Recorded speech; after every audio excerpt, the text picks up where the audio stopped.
আরবের রাত্রি, মরুভূমির দেশে ভ্রমণ কাহিনী ৩, পর্ব ১১। রচনায় গল্পকার রেশমা মারুফ। বিল্ডিংয়ের কোনায় আধমরা ছোট আকারের একটি পাম গাছের পাশে বসে আছেন। পানি ও যত্নের অভাবে হয়তো গাছটির এই অবস্থা। মরুভূমির রাজ্যে শুষ্ক আবহাওয়ায় এই রকম একটি গাছের পিছনে বেশ শ্রম দিতে হয়।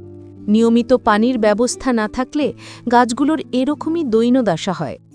এই জন্য ছোট বড় সকল গাছের গোড়ায় চিকন চিকন পানির পাইপ লাগানো থাকে পর্যাপ্ত পানি দেওয়ার জন্য। তার মানে একটি গাছ বাঁচিয়ে রাখতে হলে পর্যাপ্ত পরিমাণে অর্থ ব্যয় করতে হয়, নইলে গাছটি বাঁচিয়ে রাখা সম্ভব হয় না। ধীরে ধীরে ছেলেটির সামনে এগিয়ে যেতে থাকি। কয়েক মিনিটের মধ্যে আমরা তার সামনে হাজির হই। তার কাছ জানতে চাওয়া হলো সে বাংলাদেশি কিনা। এ দেশে অর্থাৎ সৌদি আরব কাউকে নিজ দেশের মানুষের মতো মনে হলে তাকে উদ্দেশ্য করে এমনটা বলে থাকেন অপর পাশের মানুষটি দেশি নাকি। নিজ ভাষী হলে জি বলে উত্তর আসে। আমাদের দেখে ছেলেটি নিজেকে গুছিয়ে চটপট উঠে দাঁড়ালেন। সে খুবই নমনীয় ভাষায় সালাম দিলেন, আর আমি অবাক দৃষ্টিতে তাকিয়ে দেখছি কিভাবে নির্জনে নীরবে বসে রয়েছে। তার কি ভয় করছে না? এই প্রশ্ন বারবার মাথার মধ্যে ঘুরছে। নিজ নয়নে না দেখলে আমি কি কখনো বুঝতাম না জানতাম লক্ষ লক্ষ টাকা একজন প্রবাসী কিভাবে দেশে পাঠান। ইনভেস্টর খান সাহেব জানতে চাইলেন যে ইস্টেরাটি দেখতে এসেছেন সেটি কত নম্বর গল্লিতে, কিভাবে আমরা সেখানে যেতে পারি।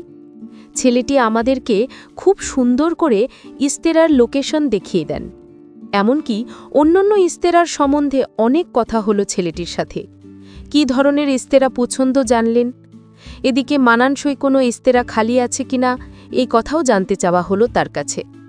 দুই পক্ষের কথোপকথন থেকে জানতে পারলাম ইস্তেরার ভিতরে অনুষ্ঠান চলছে, কিন্তু বাহির থেকে কিছু বুঝার উপায় নেই। অনেক কিছু বোধগম্য হল নমনীয় কুসুমকলি মর্মীয় জীবনে অনেকটাই অজ্ঞতার অবসান ঘটল।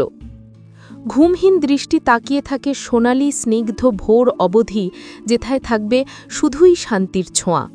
সংসার নামক সচল চাকায় যেন নিশ্চিহ্ন হয়ে যায় অভাব নামক দুঃখের প্রবেশদ্বার। প্রতিটি মানুষের স্মৃতির গুপ্ত সিন্ধুক পিছু হাটে যেন সুখের ছায়ায় এগিয়ে যাওয়ার গতিপথের সম্ভাবনার সচ্ছলতার প্রান্তে। ইতিপূর্বে আমরা এই রকম আরও 2টা অনুষ্ঠানে ইস্তেরায় এসেছিলাম 2024 সালের রমজান মাসে।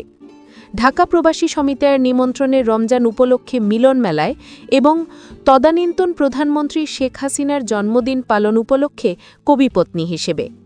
ইস্তেরার অনুষ্ঠান সম্বন্ধে একেবারেই অস্পষ্ট পটভূমি নিয়ে কেবল আনন্দটুকুই উপভোগ করেছিলাম মাত্র। বাসা থেকে কবি সাথে করে গাড়িতে নিয়ে এসেছিলেন রাতের মনোরম এক শান্ত শহরের পথ ধরে। আমিও উৎসাহ উদ্দীপনা মনে পথের সাথী হয়ে গিয়েছিলাম ইস্তেরার প্রতি নবচেতনার উল্লাসে। আজকের আগমনে যদিও নতুনত্ব আছে, তথাপিও কিছুটা দায়িত্ববোধের ঘ্রাণ আসতেছে নাসিকারন্ধ্রে। ইনভেস্টর নজরুল ইসলাম খান এবং আমাদের কবি 1 পা 2 পা এগিয়ে যেতে থাকেন পছন্দ অনুযায়ী ইস্তেরার সন্ধানে। নিস্তব্ধ প্রকৃতির সঙ্গী হয়ে আমিও ওনাদের সাথে ইস্তেরা খুঁজতে থাকি। 20-25 মিনিট হাঁটার পরেও কোনো কিছুর সন্ধান করতে পারলেন না ওনারা।